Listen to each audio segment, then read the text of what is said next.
He left her standing at the altar, but he never expected to see her in another man's arms. When he realized he'd truly lost her, jealousy consumed him completely. Where are you watching this story from? Subscribe to the channel and leave a like to find out if their love still has a chance. The Chantilly lace still held the faint scent of lavender sachets when Gwendolen heard the vestry door close for the last time. There, in the small stone chapel in Ashford, Connecticut, surrounded by 200 guests who whispered among the century-old oak pews, with her bouquet of white peonies trembling between her hands like leaves in a storm, she understood that he wasn't coming. The intense fragrance of the flowers mingled with the musty smell of old hymnals, creating an atmosphere that suddenly became suffocating, unbreathable. Her fingers gripped the satin ribbon stems until her knuckles turned as white as the silk of her dress, that dress she had chosen so carefully at a boutique in Greenwich, imagining the moment when he would see her walk down the center aisle. But that moment would never come. The gazes of those present pierced her back like invisible needles. She could feel every pair of eyes, every contained murmur, every expression of pity or morbid curiosity. Mrs. Henderson from the bakery on Main Street covered her mouth with her gloved hand while whispering something to her neighbor. Dr. Morrison, the pharmacist who had watched her grow up, averted his eyes toward the stained glass windows as if seeking divine answers. And her mother, Constance, sat in the first pew with her back rigid, her face as stony as the statues of saints adorning the side niches, refusing to cry because that would give people exactly what they expected to see. Gwendolen never knew exactly how long she stood there, frozen at the altar like a pillar of salt, before Father Benedict approached with slow steps, his shoes scraping across the worn marble, and whispered in a broken voice that perhaps it would be best to retire to the vestry. His voice sounded distant, as if speaking to her from the other end of an endless tunnel.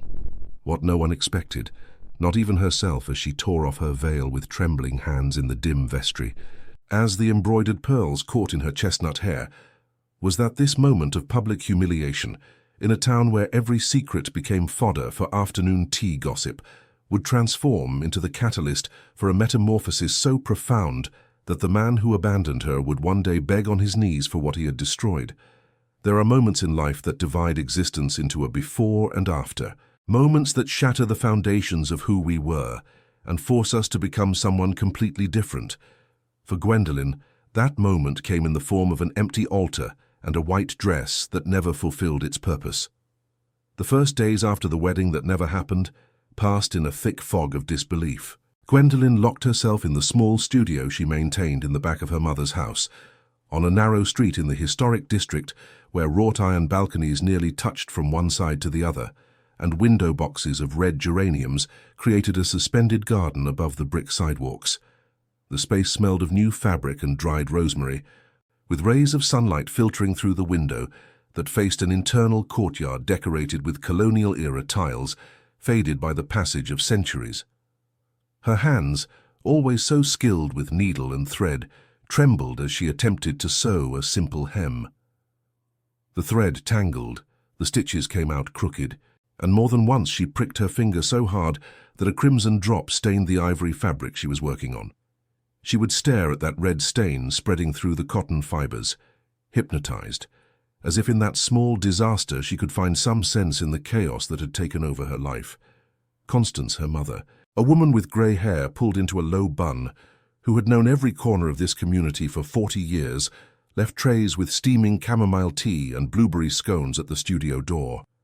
Sometimes she would wait a few minutes, listening to the muffled sobs her daughter tried to contain on the other side of the wood, holding back her own tears, because someone in that house had to stay strong.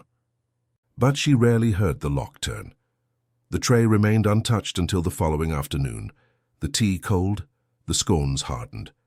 She was a woman accustomed to following New England traditions, to respecting what neighbors murmured at afternoon teas, to maintaining appearances even as the world crumbled. But seeing her daughter like this, reduced to a shadow of the vibrant young woman she used to be, something began to change in Constance too. Perhaps it was time for both of them to learn that some traditions deserved to be broken. Gwendolen's friends tried to visit her. Maeve, her best friend since childhood, a nurse with bright eyes who worked at the county hospital, and had seen enough human pain to recognize it in all its forms, knocked on the door with persistence every afternoon after her shift. She brought news from the outside world, trivial gossip about mutual acquaintances, anything that might coax a smile or at least a word from Gwendolyn. "Gwen, it's me. Open up, please. You don't have to talk if you don't want to, just let me stay with you for a while." But the door remained closed. Gwendolyn heard Maeve's voice on the other side, that familiar voice that had been her anchor in so many other life storms, and she wanted to open it, wanted to let herself be embraced and cry on her shoulder like when they were girls and the world seemed much simpler. But something stopped her, a shame so deep it prevented her from looking into the eyes of those who loved her, as if somehow she were guilty of what had happened, as if she had done something to deserve such humiliation. "Everyone knows by now," Gwendolyn whispered in the solitude of the studio, talking to the shadows lengthening on the walls. "Everyone in this town knows the abandoned bride. Poor Gwendolyn, who wasn't enough. The one who stood waiting at the altar like an idiot while he—" She couldn't even finish the sentence. The memory of that day was too fresh, too raw. She could close her eyes and see herself standing there, feeling how the minutes turned into eternities, how hope transformed into confusion, confusion into panic, panic into the devastating understanding that he had fled, that he had chosen cowardice over her, over everything they had built during 3 years of dating. The nights were worse.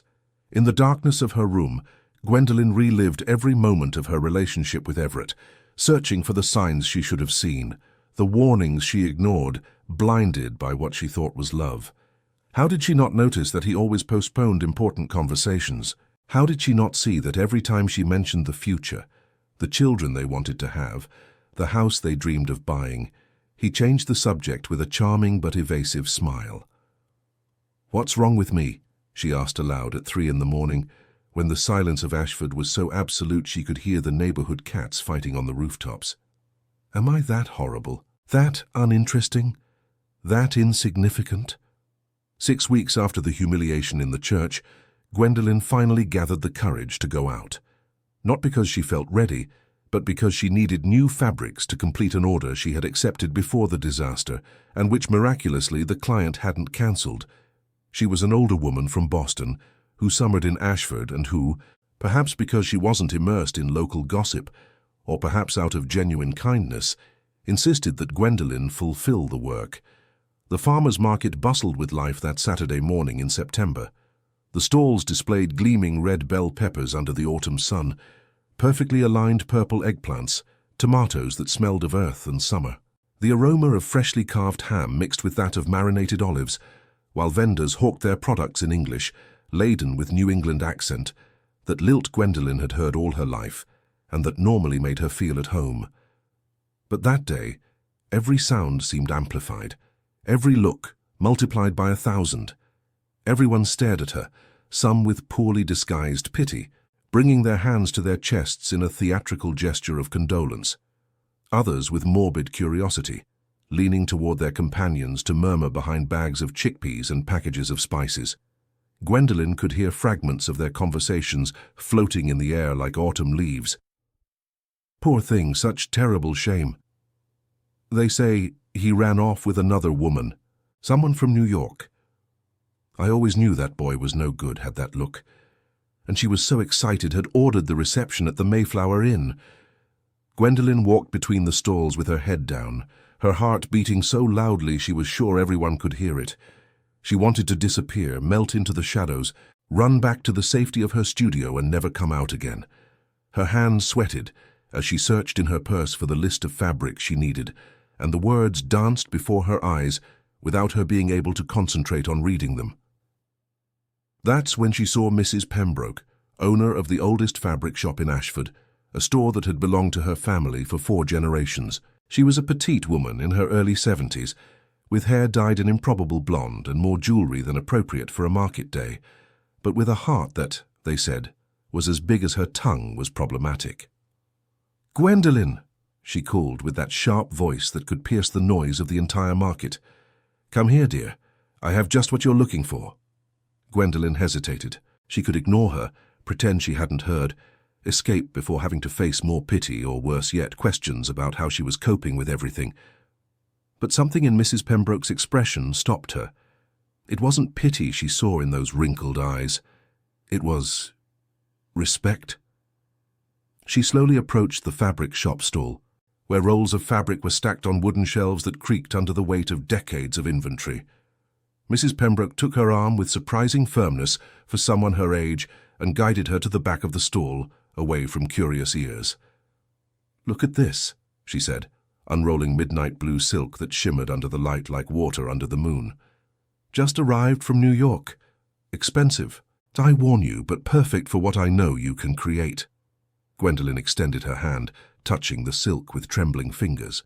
It was exquisite, the kind of quality she had only dreamed of working with but never could afford. "Mrs. Pembroke, I can't. I don't have money for—" "Who said anything about money?"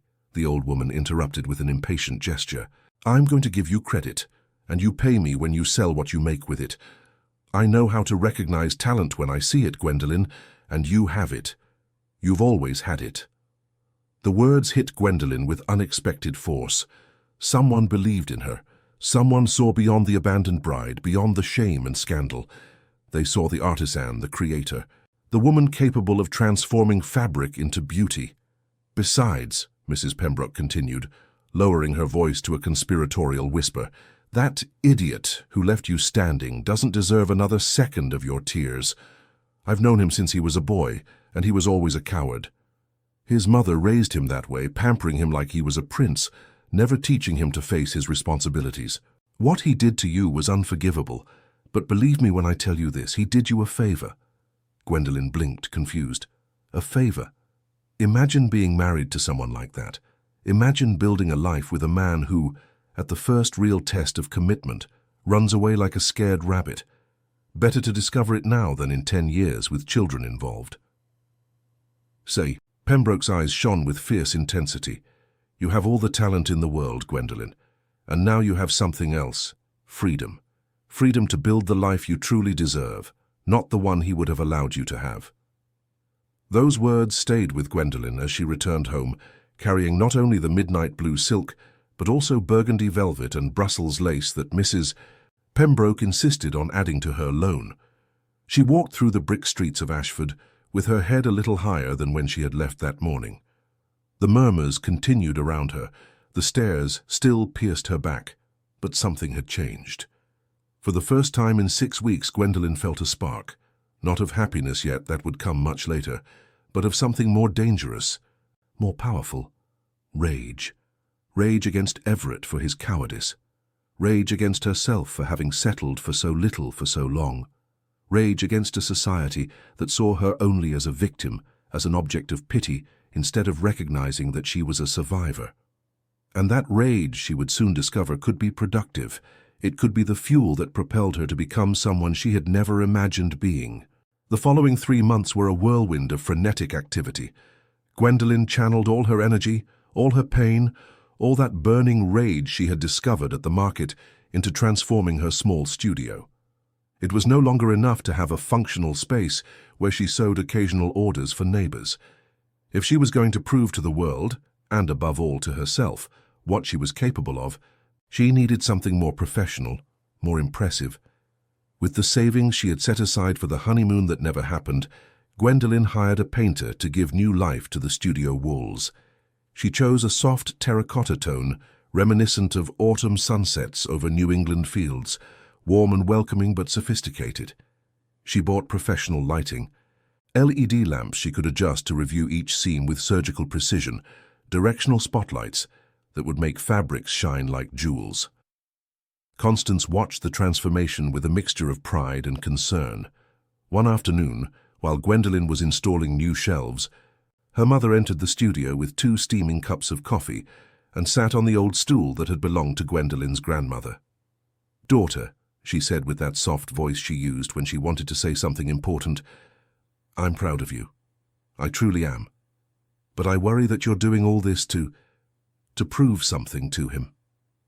Gwendolen stopped what she was doing, her hands still holding a half-installed shelf. She turned toward her mother slowly. "What if I am?" Her voice sounded defiant, but there was vulnerability in her eyes. Would it be so terrible to want him to see what he lost? To want him to regret it? Constance sighed, taking a sip of her coffee before responding. No, my love. It wouldn't be terrible. It would be human. But tell me one thing. What will happen when he finally sees it? What will happen when he regrets it? Will it be enough for you? Or will you always be building your life in reaction to what he did? Her mother's words fell like stones in calm water, creating ripples that expanded toward places Gwendolen wasn't ready to explore. Because the truth was, she didn't know the answer. She didn't know if she was building this new self to take revenge on Everett, or because she genuinely wanted something different for her life. Maybe it was both things. Maybe it was okay for it to be both things. I don't know, Mom, she finally admitted. I just know I can't go back to being who I was before, that Gwendolen died in the church that day, and whoever I am now, whoever I'm becoming, needs this studio to exist. Constance nodded slowly, understanding more than the words said. She stood up, left her cup on the windowsill and hugged her daughter with a strength that contradicted her small stature. Then become whoever you need to be, my girl. Just promise me that in the process you won't forget to be happy. Not out of revenge, not out of rage, but because you deserve it. A week later, Gwendolen finished renovating the studio. It looked like a completely different space, professional, welcoming, a place where women would want to spend time choosing fabrics and designing their dream garments. She placed her best creations on mannequins next to the window facing the street, pieces that combined the impeccable technique of traditional seamstresses with touches of modern creativity that made them unique. The first clients began to arrive timidly. Some were old acquaintances who had stopped frequenting her after the scandal, now back with embarrassed smiles and weak excuses about how busy they had been. Gwendolen received them with courteous professionalism, without grudges but without the warmth she would have offered automatically before.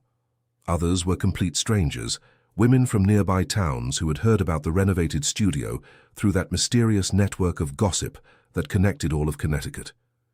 Each commission was an opportunity to perfect her art.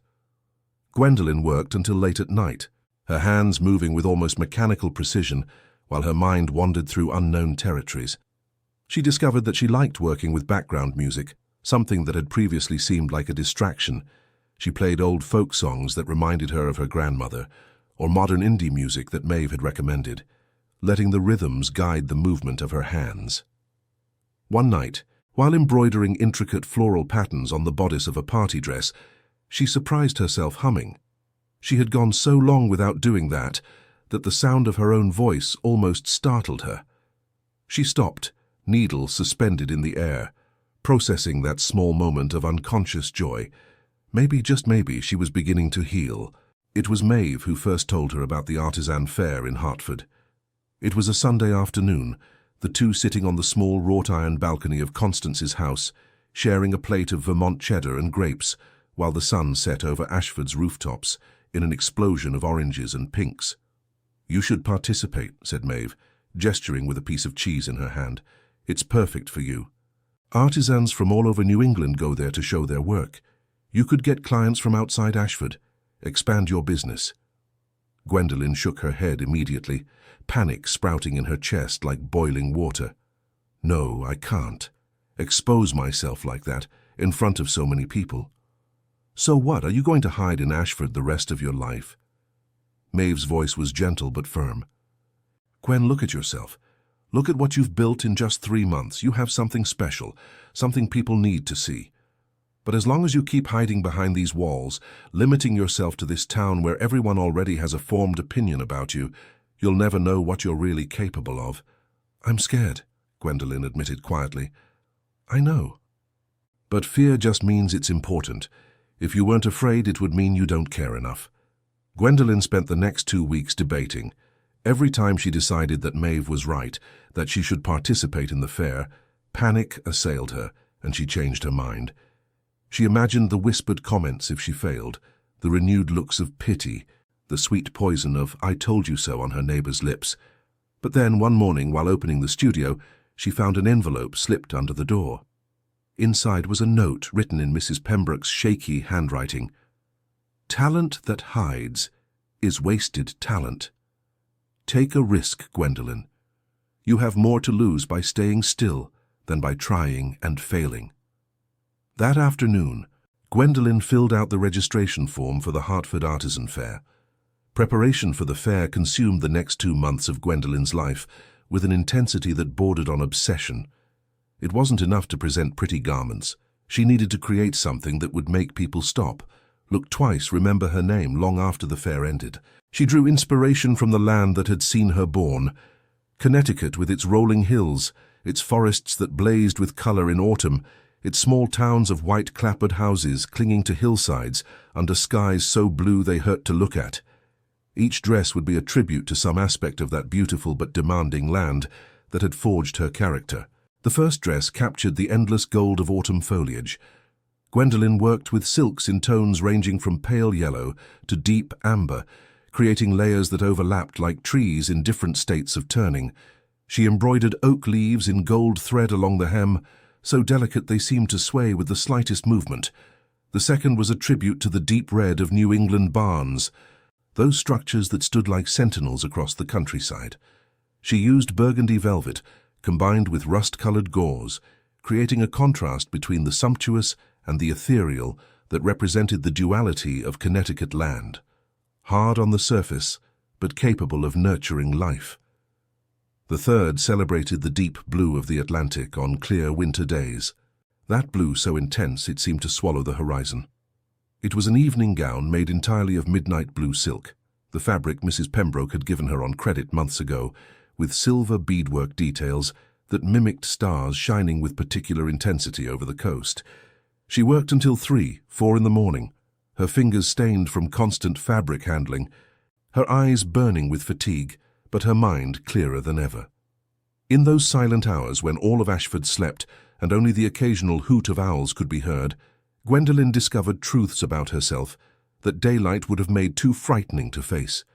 She discovered she was ambitious, that she always had been but had buried that ambition under layers of imposed modesty, of what will people think, of wanting to fit into the mold of what a woman from Ashford should be. She discovered she liked the challenge, the feeling of pushing her skills to the limit and discovering she could go beyond. She discovered she didn't need Everett's approval to feel valuable, though admitting that aloud was still impossible. Constance sometimes woke in the middle of the night and went down to the studio, worried about finding her daughter passed out from exhaustion. Instead, she found Gwendolyn in an almost meditative state, her hands moving with fluid grace as she sewed, a small smile playing on her lips as if sharing a secret with the fabrics she transformed into art. "You're glowing," Constance told her one of those nights, leaving a cup of hot chamomile beside Gwendolyn's elbow. "I haven't seen you glow like this since. Well, never, if I'm honest." Gwendolyn looked up from her work, surprised. "Never? Not even when you were with him? Then you glowed with borrowed light, reflecting what you thought he wanted to see. But now—" Constance gently touched her daughter's shoulder. "Now you shine with your own light." Those words accompanied Gwendolyn through the final weeks of preparation. When she doubted, when fear threatened to paralyze her, she remembered, own light. She was building something that didn't depend on anyone else, something that was completely hers. Maeve became her unofficial assistant during those weeks. After her hospital shifts, she would stop by the studio to help with tasks that didn't require Gwendolyn's skill, organizing materials, cleaning the space, making sure her friend ate at least one decent meal a day, instead of surviving on coffee and crackers. "You know what I like most about all this," said Maeve one afternoon while carefully ironing the gauze layers of the red dress. "It's not just that you're creating beautiful things, it's that you're finally choosing yourself." Gwendolyn blinked, confused by the statement. "What do you mean?" "During all the years you were with Everett, you always chose yourself second. If he wanted to go to a specific restaurant, you went even if you didn't like it. If he had plans, you abandoned yours. Even your studio," Maeve gestured around the renovated space, "you kept it small, discreet, because he said a wife shouldn't work too much outside the home." The words hit Gwendolyn with the force of revelation. She was right. Everett had never openly supported her studio ambitions. There were always subtle comments about how married women should focus on the home, about how your work is nice, but it's not a real career. She had minimized her dreams to fit into the vision he had of how their life together should be. "I hadn't realized," she whispered.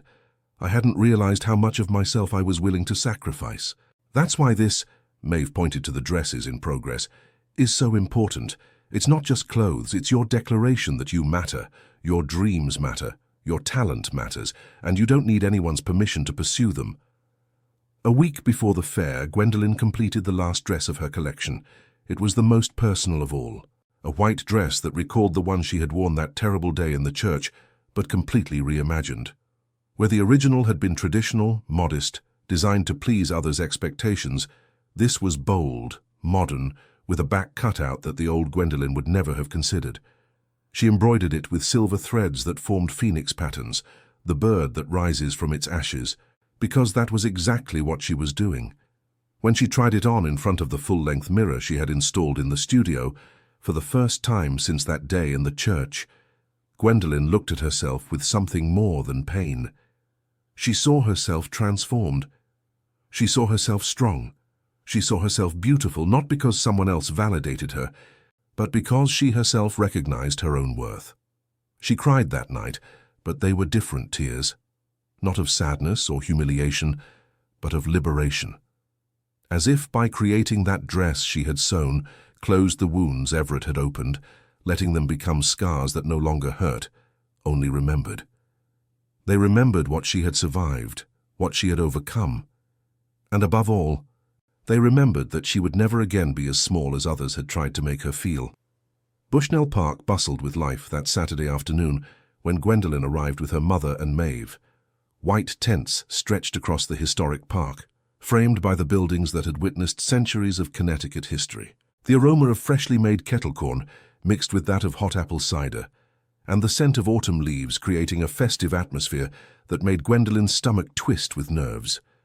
Her space was in a prime location, near the center of the park with a direct view of the state capitol dome. The organizers had been so impressed with photos of her work that they had offered her that coveted spot, normally reserved for artisans with years of experience. As they set up the display, Gwendolen couldn't stop looking toward the gold-domed building, wondering if her Connecticut ancestors would have felt the same vertigo she felt now, standing at the threshold of something that could change their lives forever. Constance and Maeve worked tirelessly, helping her mount the mannequins, adjust the lighting, place each dress at the perfect angle to capture the afternoon light beginning its descent toward the horizon. They had brought a small speaker, and the soft notes of acoustic guitar created a welcoming atmosphere in their space. "You look beautiful, daughter," said Constance, stepping back to admire not the dresses, but Gwendolen herself. And it was true. Gwendolen had chosen for that day a crimson dress she had designed herself, a color she used to avoid for considering it too flashy, too bold for a single woman from a small town. But now she wore it like armor, like a declaration. Her chestnut hair, which she always wore pulled back in modest buns, fell in waves over her shoulders. She had learned to style it watching YouTube tutorials during sleepless nights, each practice a small rebellion against the Gwendolen of the past. The first hours of the fair passed in a whirlwind. People stopped, admired, asked questions. Gwendolen surprised herself, responding with confidence, explaining her inspirations, describing the techniques she had used.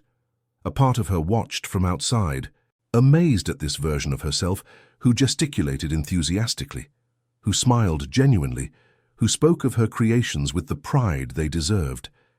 She sold 2 pieces in the first 3 hours. 2. The money was important, yes, but more important was the validation that her work resonated with strangers who had no obligation to be kind to her. A woman from New Haven bought the golden autumn dress for her daughter's wedding, crying as she told Gwendolen she had never seen anything so beautiful. A man from Providence acquired the midnight blue dress for his wife, explaining that she loved the ocean, and this dress would remind her why. As the sun began to set, tinting the sky with orange and purple tones that competed with the colors of her dresses, Gwendolen felt a presence. That instinctive sensation of being watched that makes the hairs on your neck stand up. She looked up slowly, and her heart stopped. Everett was there, standing about 30 feet away, half hidden behind a group of people examining wood carvings at the neighboring booth. He wasn't alone. An elegant woman accompanied him, dressed in an impeccable pantsuit and expensive designer heels. Gwendolen vaguely recognized her from photos she had seen on social media before blocking all accounts related to Everett. The lawyer from Manhattan, his new relationship that had begun scandalously soon after abandoning her. For a moment, the world narrowed to that point of eye contact. The sounds of the fair faded into a distant hum. Gwendolen could see every detail of the scene with almost painful clarity. The way Everett's hands sank into the pockets of his khaki pants, a gesture he always made when nervous. The lawyer's expression when she followed his gaze and instantly understood what, or rather who, had captured his attention. The way he opened his mouth as if to approach, but then closed it, unable to take that first step. Gwendolen realized she was holding her breath. She released it slowly, forcing her racing heart to calm. She could feel Maeve's gaze on her, her friend alert and ready to intervene if necessary. But Gwendolen shook her head almost imperceptibly. She didn't need protection. Not anymore. Instead, she did something that surprised even herself. She smiled. Not a forced or fake smile, but a genuine one. Because looking at him there, with his elegant but clearly uncomfortable new girlfriend, with that expression of poorly disguised regret on his face that she knew so well, Gwendolen realized something fundamental. It didn't hurt anymore. Well, maybe that was a lie. It still hurt a little, like an old injury hurts when the weather changes. But it wasn't the devastating pain of before. It was manageable, it was survivable, and most importantly, it was increasingly small compared to everything she had built from that pain. A new client approached at that moment, asking questions about the white dress with the embroidered phoenixes, and Gwendolen diverted her attention completely toward her. When she looked back minutes later, Everett and the lawyer were gone. Only the ghost of their presence remained, and Gwendolen discovered she didn't care to chase that ghost. She had more important things to do. The fair continued until nightfall. When they finally began to dismantle, Gwendolen had sold 3 more dresses and had taken orders from at least 5 different clients, including a boutique from Burlington interested in selling her designs. She was exhausted, her feet hurt from standing all day, and her voice was hoarse from so much talking, but she felt triumphant. "You did amazing," said Maeve while they carefully packed the unsold dresses. "Did you see people's faces when they looked at your work? They were truly impressed." "He was here," Gwendolen said suddenly, the words coming out before she could contain them. Maeve froze, a dress half folded in her hands. "Everett?" Gwendolen nodded. "With his new girlfriend. He saw me, I saw him, and—" She paused, searching for the right words to describe what she had felt. "And my world didn't collapse. I thought if I ever saw him again, it would destroy me. But I was fine. Better than fine, actually. I was busy with something that matters to me, with something I built with my own hands, and he was just a distraction." Constance approached and hugged her daughter from behind, resting her chin on Gwendolen's shoulder. "That's called healing, my love, and I'm so proud of you I could burst." That night, on the drive back to Ashford, as the car traveled through the darkness of Connecticut back roads, occasionally dotted by the lights of sleeping towns, Gwendolen looked out the window and thought about transformations. About how sometimes the worst things that happen to us are actually doors that open toward versions of ourselves we never knew we could be. She didn't forgive Everett for what he had done. Maybe she never would completely, but she was beginning to thank him for not showing up that day at the church, because if he had, she would probably be at this moment trapped in a life that became smaller each day, instead of in a life that expanded toward possibilities she was just beginning to imagine. The months following the Hartford Fair were a roller coaster of growth and challenges. Gwendolen's studio urgently needed to expand. Orders arrived faster than she could complete alone, and waiting lists of weeks weren't sustainable for a business trying to establish a reputation. It was Maeve who suggested she hire help, though Gwendolen initially resisted the idea. There was something deeply personal about her work, something she feared sharing or delegating. Each stitch was an extension of herself, of her transformed pain, of her rebirth. How could anyone else understand that? But reality was undeniable. If she wanted to grow, she needed to trust others. The first to arrive was Florence, an experienced seamstress of 62 who had lost her job when the textile factory in Lowell, where she had worked since 15, closed its doors, a victim of overseas competition and economic crisis. She had hands stained by decades of working with fabrics, eyes that could detect the slightest defect in a seam, and a no-nonsense attitude that sometimes clashed with Gwendolyn's nervous perfectionism. "Girl," Florence told her after her first week, when she found Gwendolyn redoing a hem for the third time that was already perfectly fine, "if you keep this up, you'll drive yourself crazy. Learn to trust your work. Learn to trust my work. Not everything has to be absolutely perfect to be beautiful." The second hire was Sienna, a 22-year-old recent graduate from a design school in New York, who was returning to Connecticut because her elderly parents needed help with the family apple orchard business. She had fresh ideas, knew the latest social media trends, and saw possibilities that Gwendolyn, accustomed to thinking more traditionally, would never have considered. "You should have Instagram for the studio," Sienna suggested on her second day, "and a website where clients can see your portfolio. You could even sell some pieces online." Gwendolyn resisted initially. Social media seemed superficial to her, a waste of time. But Sienna was persuasive, and more importantly, she was right. In the modern era, online visibility wasn't optional, it was essential. Together, the three women transformed the studio into something that began to resemble a real business. They expanded the space, tearing down a non-structural wall that connected it with an adjacent room Constance had been using as storage. Now they had a spacious work area where all three could work comfortably, a client consultation area with forest green velvet sofas where women could have coffee while discussing their projects, and a small fitting room with silk curtains and a three-way mirror Gwendolyn had found at an antique market in Newport. The walls filled with photos of happy clients, certificates from online courses Gwendolyn had begun taking to perfect specific techniques, and clippings from a New England fashion blog that had mentioned her as the year's revelation in artisan design. It was during one of those online courses, an intensive workshop on advanced embroidery techniques, that Gwendolyn met Julian. He was that week's guest instructor, an established stylist from San Francisco with his own atelier in the Mission District. He had a calm voice with a slight California accent and a gentle sense of humor that made even the most complicated concepts seem accessible. During live sessions, Julian began to notice Gwendolyn's comments, her intelligent questions that showed not only technical knowledge, but a deep understanding of the why behind each technique. He began addressing her specifically during classes, using her work as examples of how to do it right, which made Gwendolyn blush in front of her screen in the empty Ashford studio. After a particularly intense session on complex draping, Julian contacted her privately through the platform's messaging system. "Your designs are extraordinary. Have you considered expanding beyond Connecticut? San Francisco has a fairly active artisan fashion scene that I think would appreciate your work." Gwendolyn read the message 3 times before responding, her fingers trembling over the keyboard. It was a professional compliment, that was all. She didn't need to be nervous. But there was something in the way he had addressed her during the course, something in his tone that suggested interest beyond the merely educational. "Thank you. I've never been to San Francisco, but I've dreamed of visiting. My work is very rooted in New England. I don't know if it would translate well to a more cosmopolitan urban context." His response came minutes later.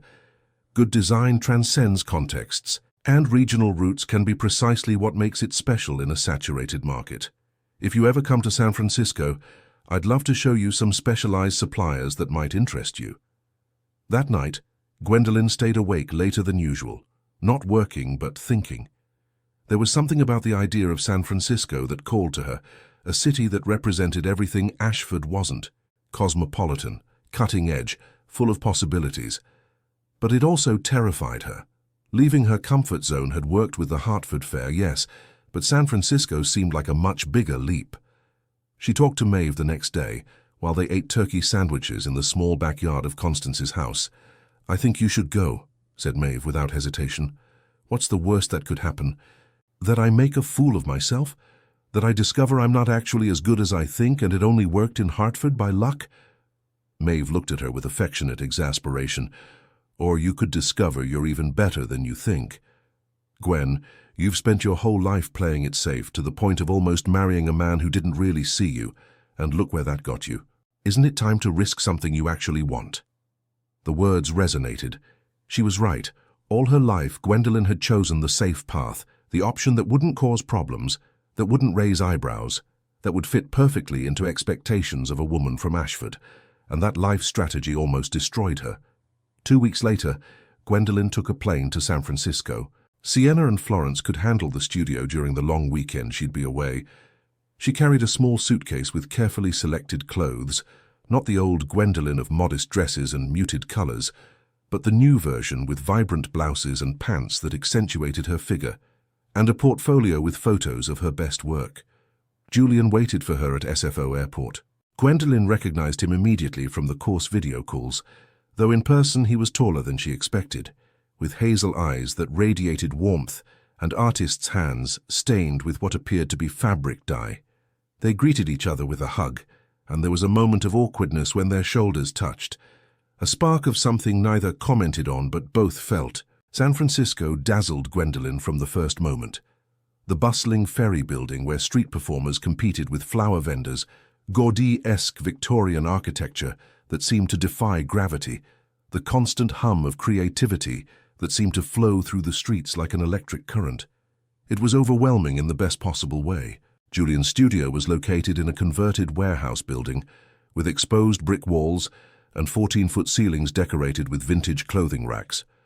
The space smelled of new silk and the espresso from a small Italian coffee maker Julian kept always on in a corner.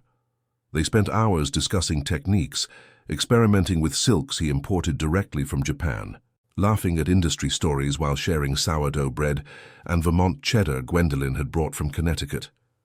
There was an ease between them that surprised Gwendolyn, as if they had known each other for years instead of weeks of virtual interactions.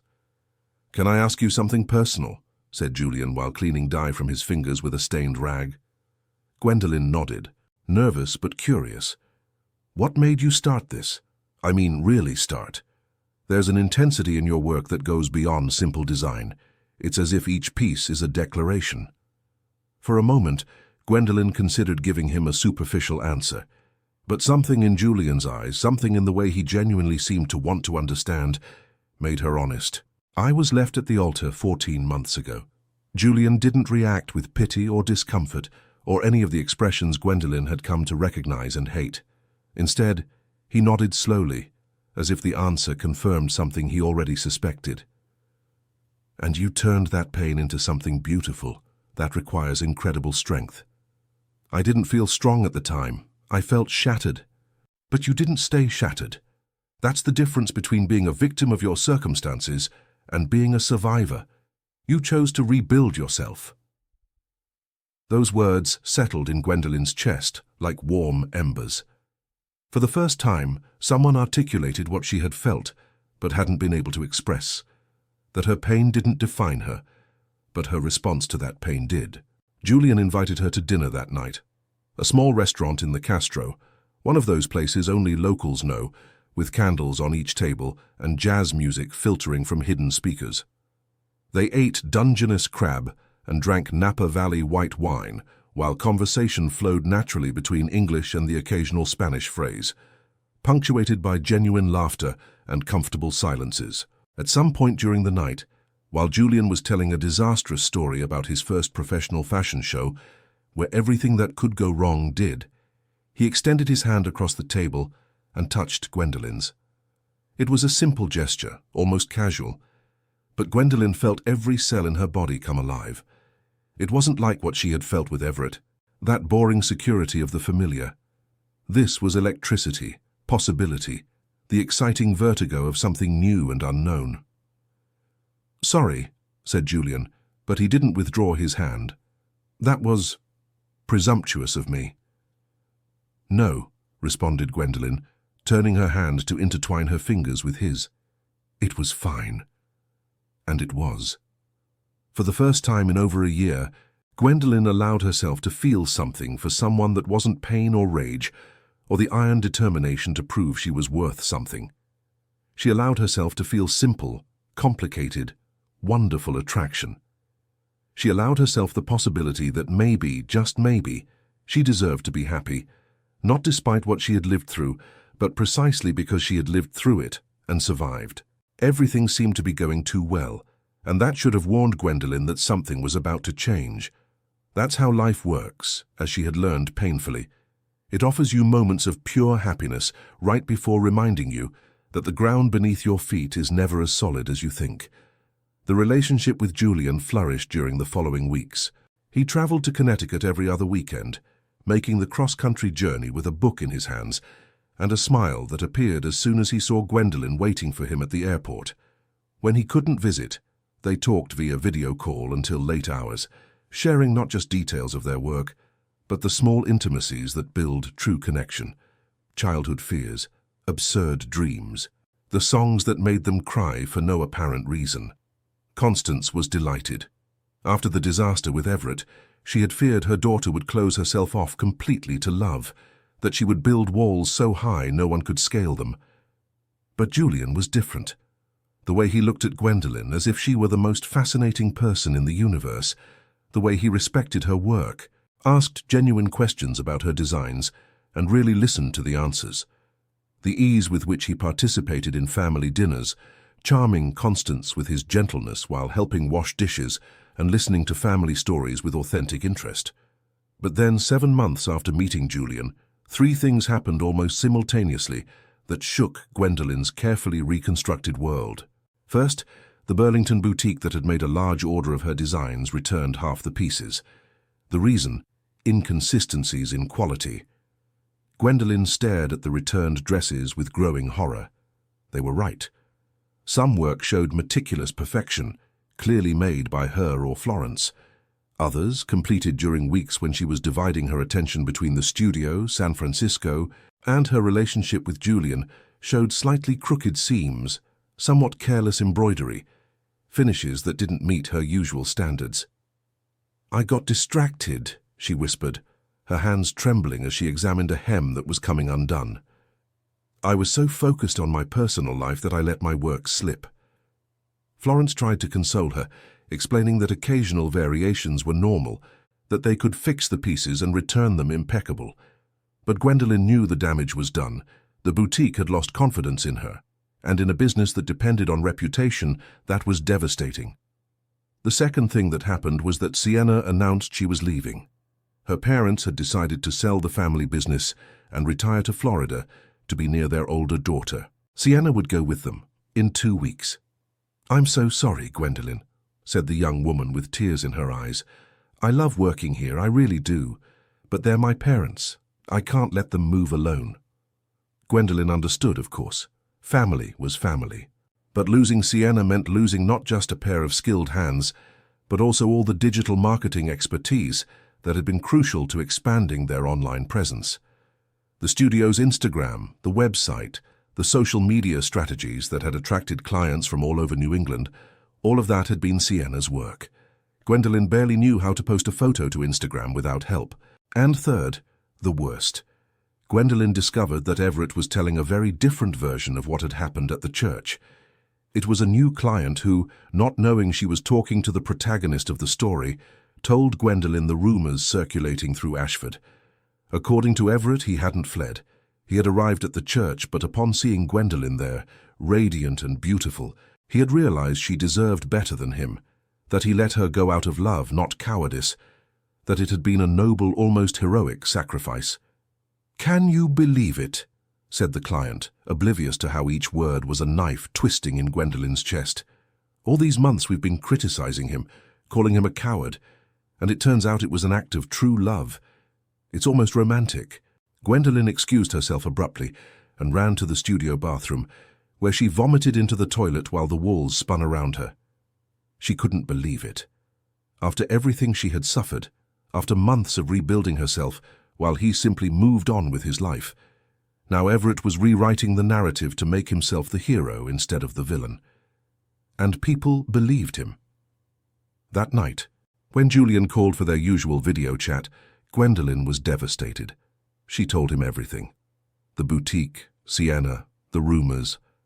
She cried in a way she hadn't cried since the first days after being abandoned, deep, ugly sobs that shook her whole body. "I don't know what to do," she admitted between tears. "I feel like everything I've built is crumbling. My business is failing because of me. People think Everett is a hero. I can't even keep my team stable. Maybe I'm not cut out for this. Maybe I was just pretending to be strong and reality finally caught up with me." Julian let her cry, without interrupting with cheap attempts at consolation.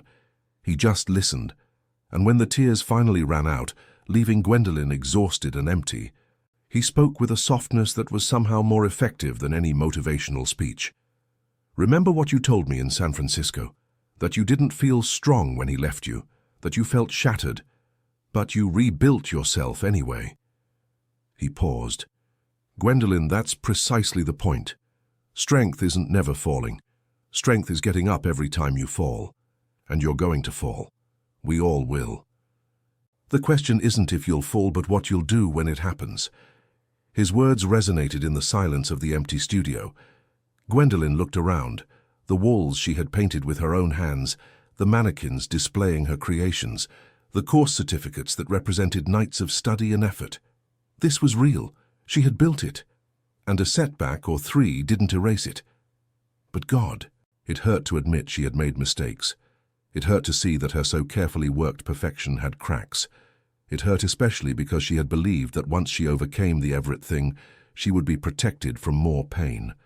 As if the universe owed her a streak of good luck after so much bad.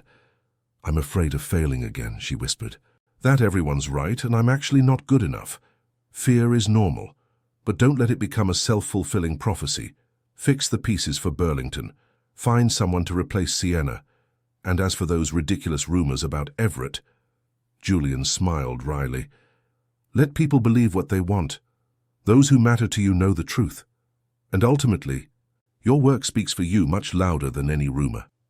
After hanging up, Gwendolen sat in the darkness of the studio for hours. Ashford's silence enveloped her like a blanket, but for once it wasn't comforting. It was suffocating, reminding her how small this town was, how everyone knew or thought they knew her story. She thought about giving up. It would be so easy. Close the studio. Maybe look for a regular job in some office. Live a quiet, risk-free life. Marry Julian eventually if things worked out. Move to San Francisco where no one knew her as the abandoned bride, and start over without the weight of her history. But then her gaze fell on the white dress with the embroidered phoenixes hanging in a corner, the bird that rises from its ashes. She had created that dress as a symbol of her own transformation, but now she realized she had misunderstood the myth. The phoenix doesn't rise just once. It burns and rebuilds itself again and again and again. That's the point. Resilience isn't a destination you arrive at. It's a constant practice. That night, Gwendolen made 3 decisions. First, she would spend the next week personally redoing each piece returned by Burlington, proving that the error had been circumstantial, not representative of her true work. Second, she would learn everything Sienna knew about social media in the time she had left, even if it cost her entire nights of YouTube tutorials. And third, she would stop giving power to Everett's rumors by simply living a life so successful that his version of the story became irrelevant. Easy to decide in the darkness of night, much harder to execute in daylight. The following weeks were the hardest Gwendolen had faced since the days immediately after being abandoned. But there was a crucial difference. This time she knew the pain was part of the process, not the end of the story. She immersed herself in repairing the returned pieces with an almost obsessive intensity. Florence scolded her for not sleeping enough, for overloading herself when she could simply accept the loss and move on. But Gwendolen needed this. She needed to prove, to the boutique, to the world, but above all to herself, that she could rectify her mistakes. While her fingers flew over the fabrics, redoing seams and embroidery, her mind wandered through uncomfortable territories. Why had she lowered her quality standard? The easy answer was to blame Julian, to blame the distraction of new romance. But that was cowardly and unfair. No one had forced her to neglect her work. She had chosen to divide her attention, and the consequences were hers to face. The deeper truth, the one that hurt to admit, was that part of her had believed she had made it. That once she overcame the Everett thing, once the business began to succeed, once she found someone new, she could relax. She could let her guard down. The success she had achieved would become a stable plateau from which she could coast. But success doesn't work that way. It requires constant attention, continuous evolution, the willingness to keep being rigorous even when it becomes uncomfortable. Maeve visited her one afternoon, finding her surrounded by threads and fabrics in various states of repair, looking like she hadn't slept in days because in fact she barely had. "You're going to kill yourself working," said her friend without preamble, taking the needle from her hands. "You need to rest." "I can't. I have to finish this before—" "Gwen." Maeve's voice was firm. "Look at yourself. You're running on empty. You've gone from one extreme of locking yourself away from the world to another extreme of punishing yourself mercilessly. When are you going to find balance?" The words touched something deep. Gwendolen collapsed in her chair, fatigue hitting her suddenly like a wave. "I don't know how to find balance. I don't know how to be successful without sacrificing everything. Everett used to tell me I was too ambitious, that I needed to be more normal. And maybe he was right. Maybe I can't have it all. The successful business, the loving relationship, a balanced life. Maybe I have to choose." Maeve sat across from her, taking Gwendolen's ink-stained hands between hers. Everett was an idiot who felt threatened by any woman stronger than him. "And you're not too ambitious, you're human. What you need isn't to choose between parts of your life, but to learn to integrate them. Allow your work to be important without it consuming everything. Allow your relationship with Julian to be beautiful without it becoming a distraction. Allow yourself to make mistakes without them defining you." "What if I can't? What if I'm all or nothing and that's just how I am?" "Then you'll learn. No one is born knowing how to balance everything. It's a skill that develops with time and, yes, with mistakes. But you have to give yourself permission to learn it." That conversation led Gwendolen to do something she had never considered before. She talked to Julian about establishing boundaries, healthy boundaries that would allow them to nurture their relationship without either neglecting their work. "Maybe we should limit nighttime video calls to 2 or 3 times a week instead of every night," Gwendolen proposed, nervous that he would take it as rejection. "And when you visit Connecticut, maybe I need to reserve some hours to work instead of spending every minute with you." To her surprise and relief, Julian not only agreed but seemed impressed. "I'm glad you said that. Sometimes I feel like I'm calling when you're in the middle of something important, but I don't want you to think I don't care about talking to you." It was revealing. Both had been sacrificing their needs for fear of disappointing the other. As if true love required self-annihilation instead of honesty. As if setting boundaries was selfish instead of healthy. While Gwendolen worked on the repaired pieces, she also began to confront the issue of Everett's rumors. Initially, her instinct was to ignore them completely, as Julian had suggested. But Florence had a different perspective. "Sometimes," said the older seamstress while organizing threads, "ignoring a lie gives it permission to grow. I'm not saying you should start a public war, but the truth also deserves to be told, even if only once." After much consideration, Gwendolen wrote a post on the studio's Instagram. She didn't mention Everett by name, she didn't go into specific details. She simply shared a photo of the white dress with the phoenixes and wrote, "15 months ago, my life took an unexpected turn that left me shattered. Since then, I've heard many versions of that story, some more imaginative than others. I just want to clarify this. No one who truly loves you will leave you waiting at the altar. No one who truly values you will rewrite your pain to save their own image. And if you're ever in a situation where someone abandons you without explanation, remember that their actions say everything about them and nothing about you. You deserved better then. You deserve better now. You've always deserved better. You've Rising from the Ashes, a Truth vs. Narrative." The post went viral in a way Gwendolen never anticipated. Women from all over New England began sharing it, adding their own stories of abandonment and rebuilding. The studio's follower count exploded. But more important than the numbers, Gwendolen received hundreds of private messages from women, thanking her for articulating something they had felt, but hadn't been able to express. Everett tried to call her 3 times that day. She didn't answer. She also received a long WhatsApp message that she did read, though part of her wished she hadn't.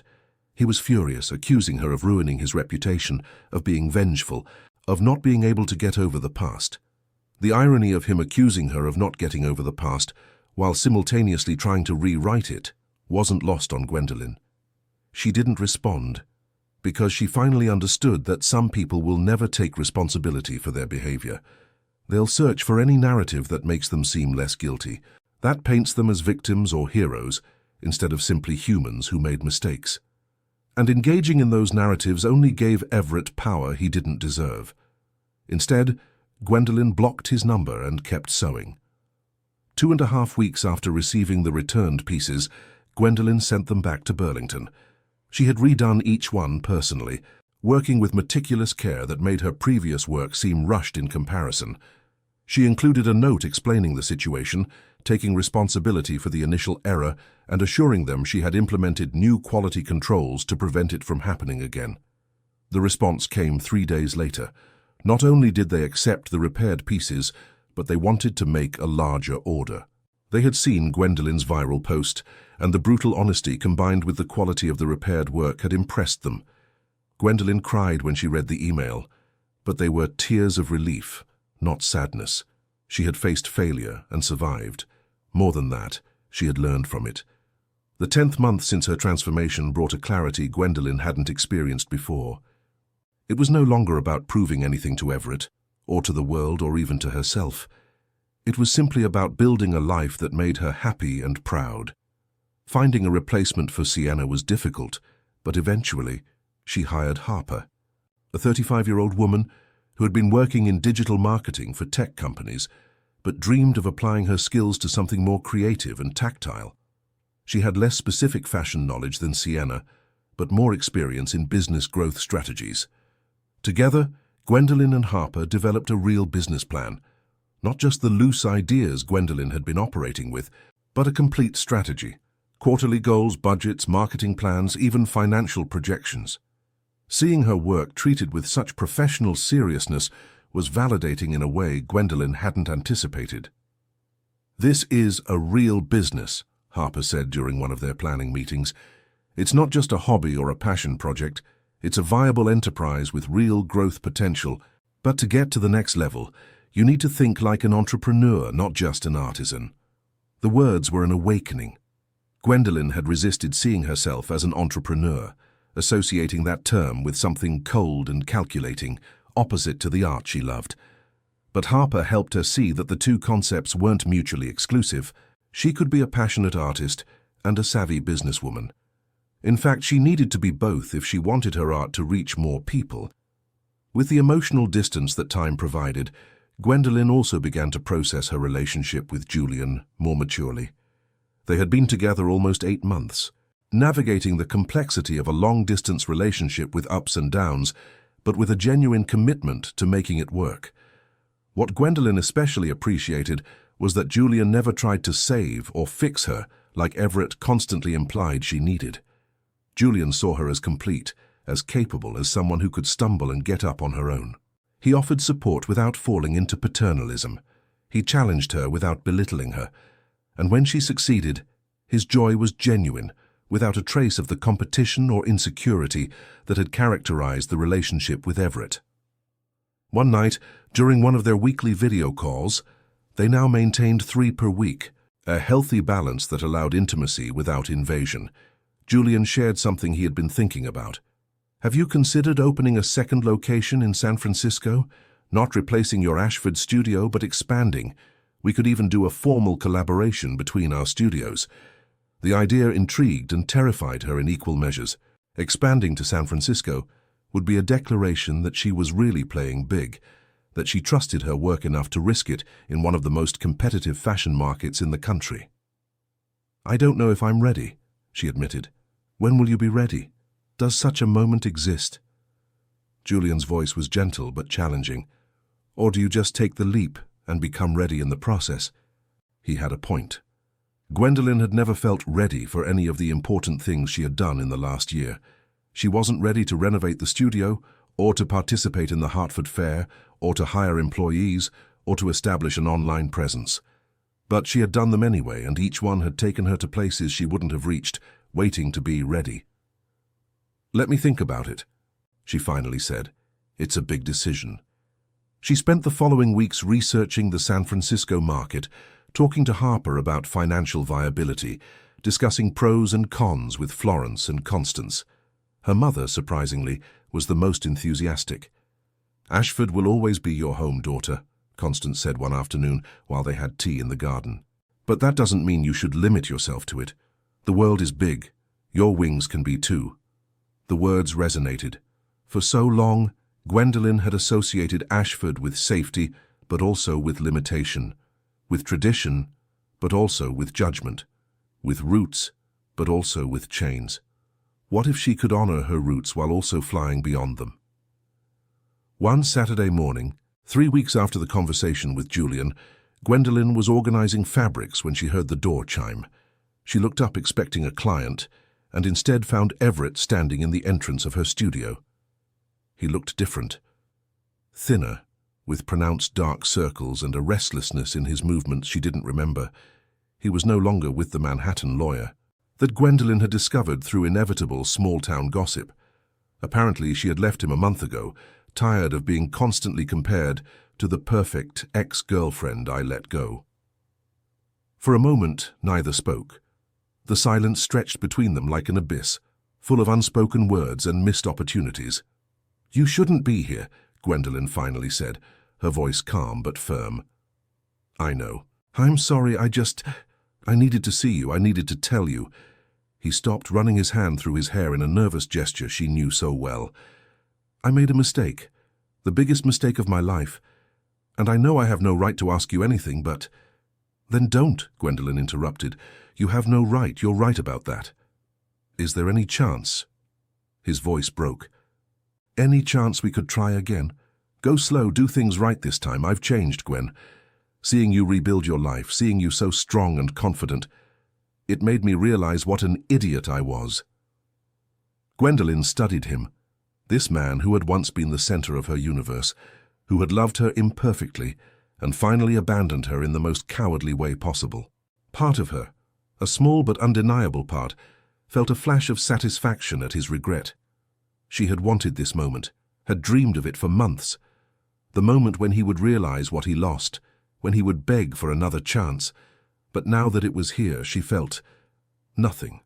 Not burning rage, not renewed pain, not even the temptation to consider it. Just a kind of distant pity for this man who clearly hadn't learned anything from his mistakes. "Everett," she said softly, "you didn't change because you saw me rebuild myself. You changed, if you really did, because you lost something you took for granted.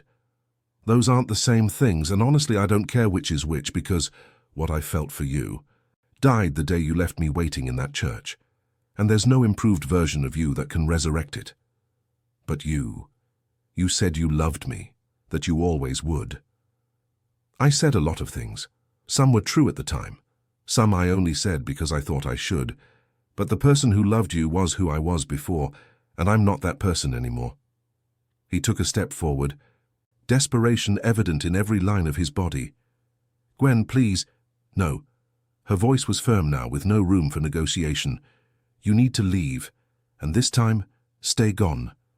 I've built a beautiful life, Everett, a life I like, with people who respect and challenge me and see me as I am.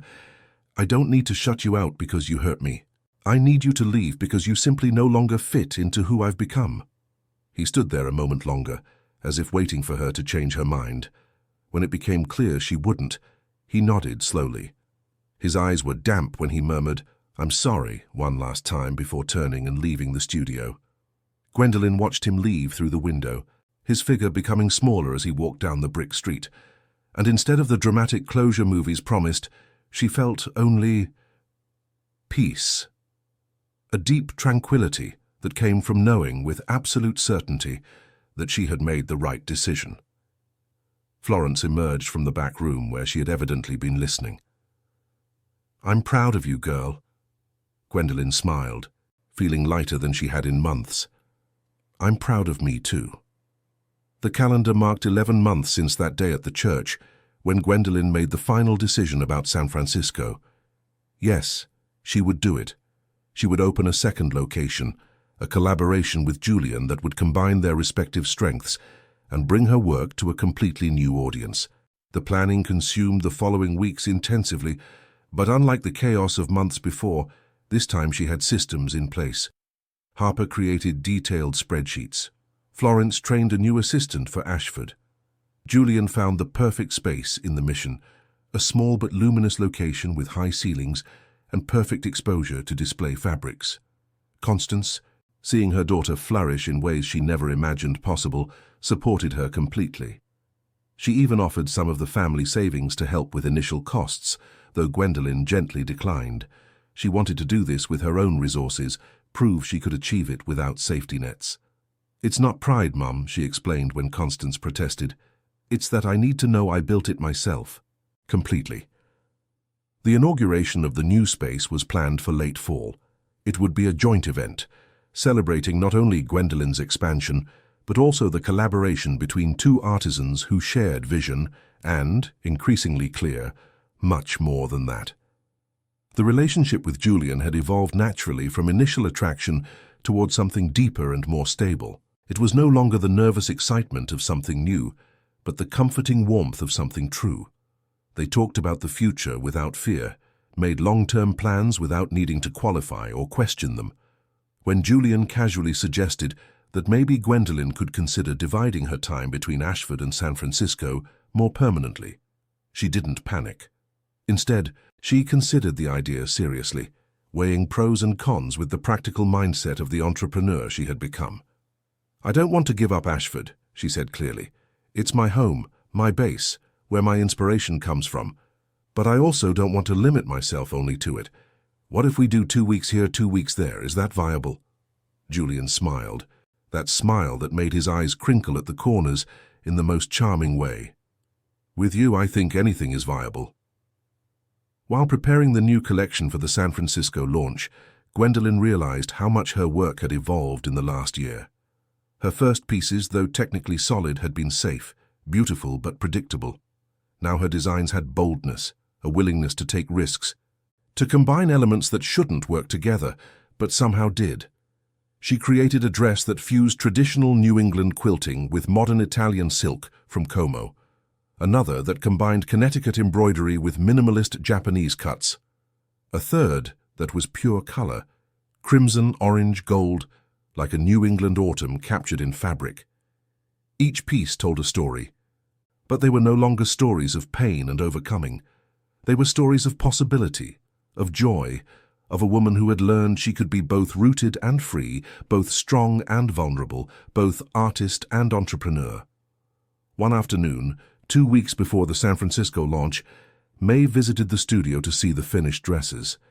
She walked among the mannequins in silence, occasionally touching a fabric, examining an embroidery, smiling at particularly clever details. "Do you remember when I found you crying in your bathroom the day after Everett didn't show up?" she finally said.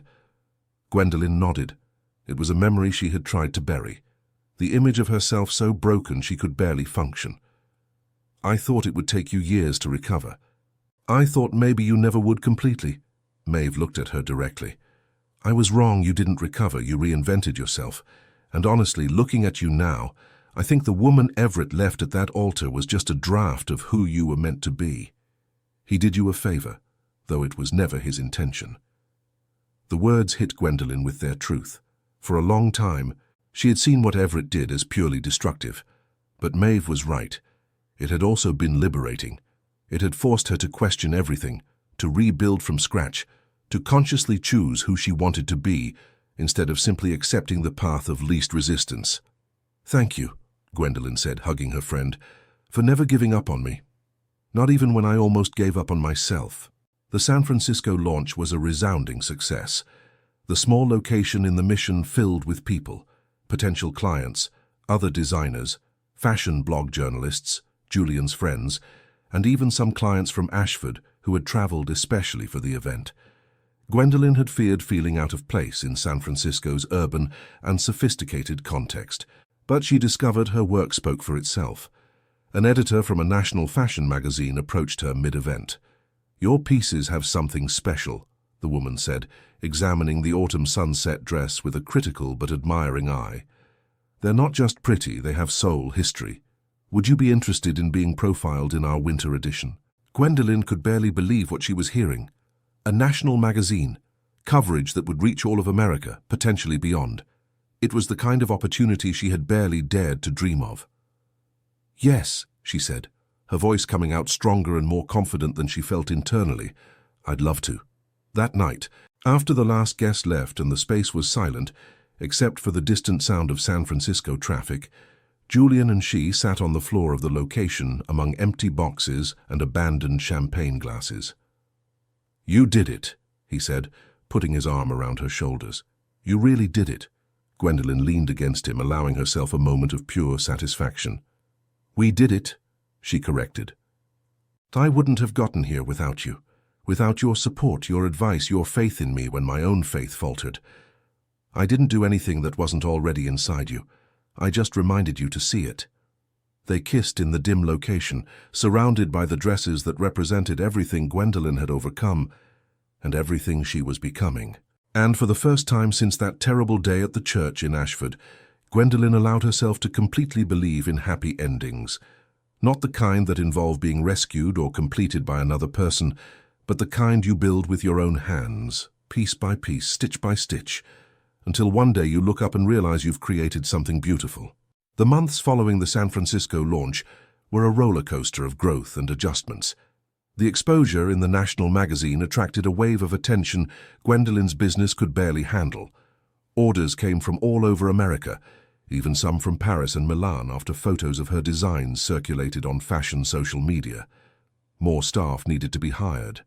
The Ashford studio now had 4 employees in addition to Florence, 3 specialized seamstresses and an operations manager who helped coordinate between the 2 locations. San Francisco also grew, with Julian incorporating 2 assistants of his own to handle production of the collaborative line. Gwendolyn found herself doing something she never imagined, traveling internationally for meetings with luxury boutiques. One afternoon she saw herself sitting in a cafe in Paris's Le Marais district, discussing consignment terms with the owner of a boutique that dressed French celebrities.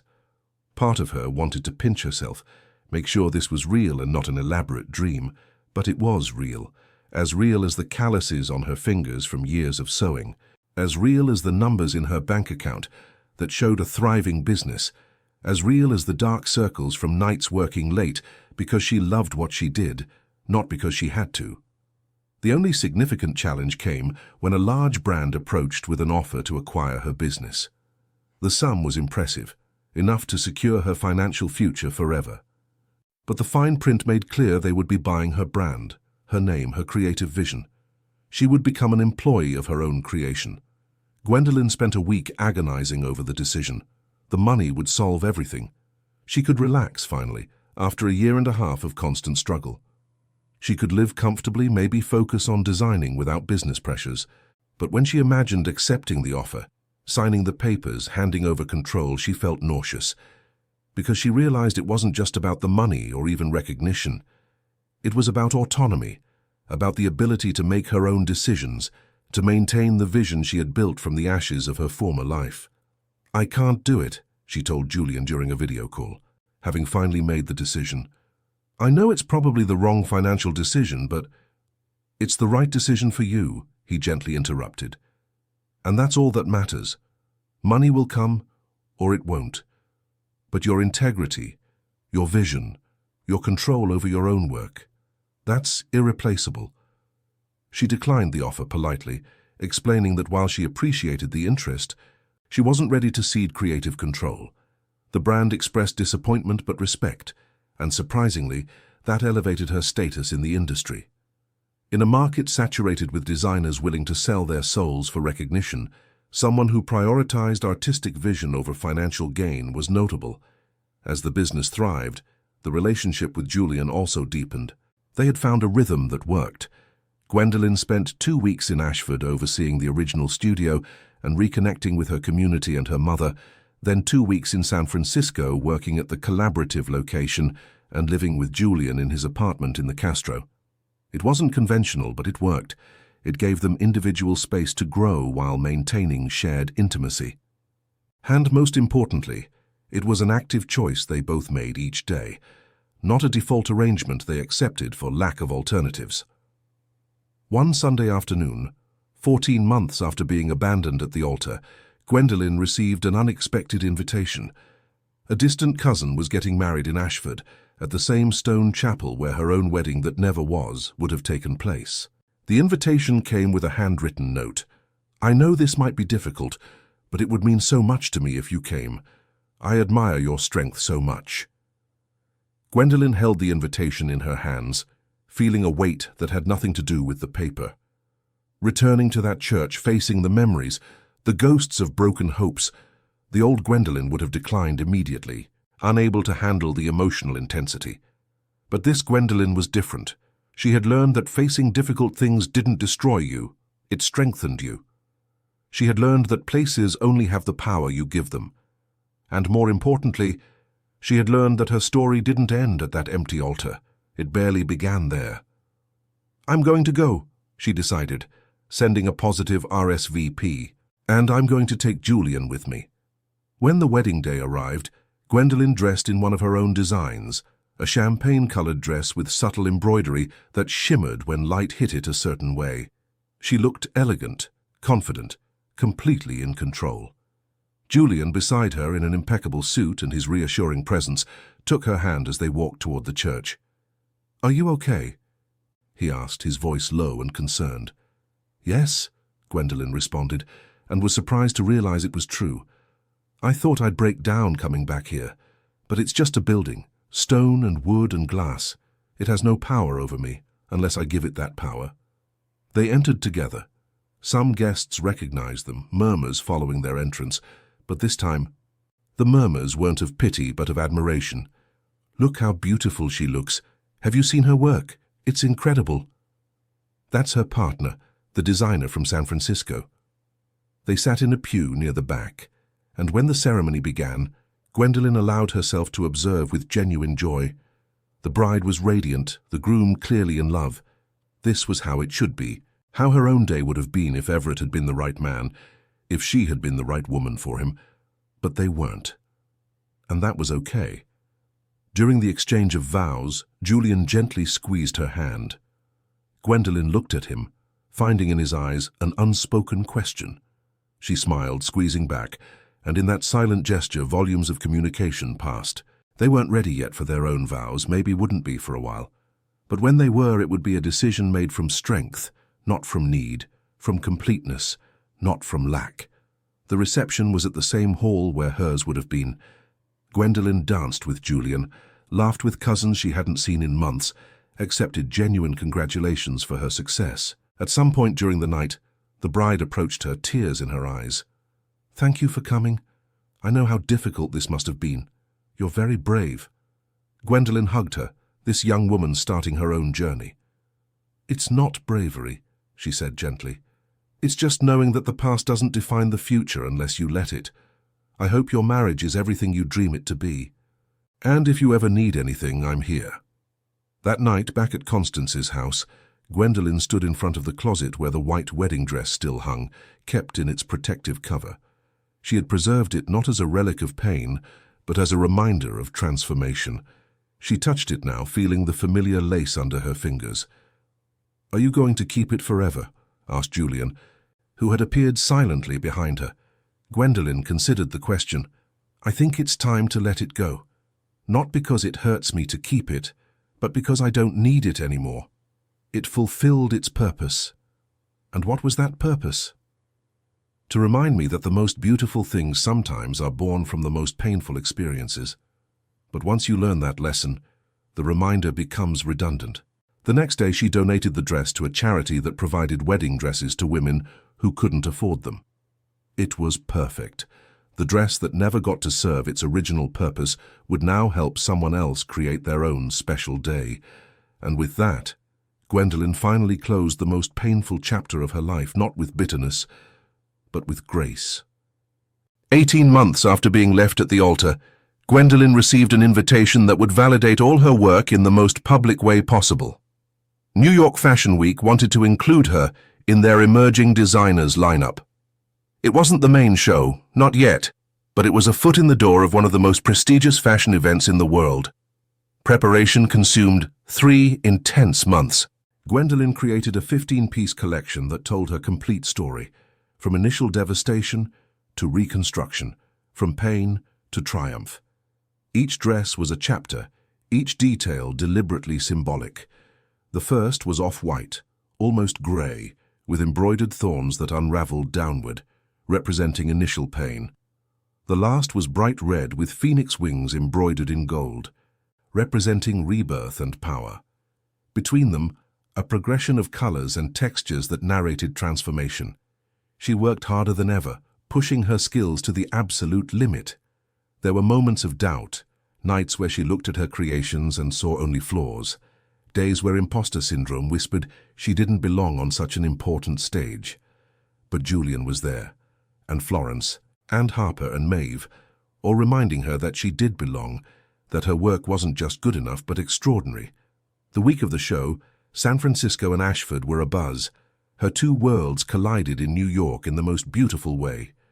Constance traveled from Connecticut with what seemed like half the town, all wanting to support their local daughter, who had risen from the ashes of public humiliation. The San Francisco team arrived en masse: Julian, his assistants, neighborhood friends who had adopted Gwendolyn as one of their own. The night of the show, in the chaotic backstage full of models being made up and styled, lights being adjusted, music being tested, Gwendolyn felt a strange calm. Not the peace of absence of nerves, but the peace of knowing she had given everything she had. The result, whatever it was, wouldn't change the fact that she had created something beautiful and meaningful.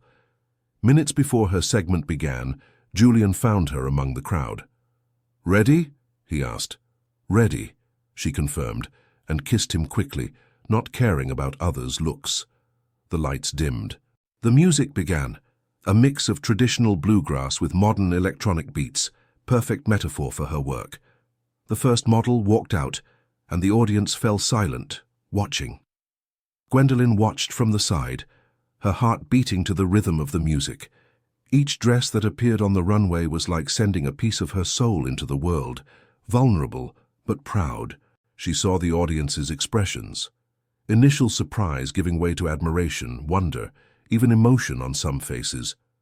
When the last dress, the red one with phoenix wings, appeared, the audience broke into spontaneous applause. They didn't wait for the end of the show. They simply couldn't contain their appreciation.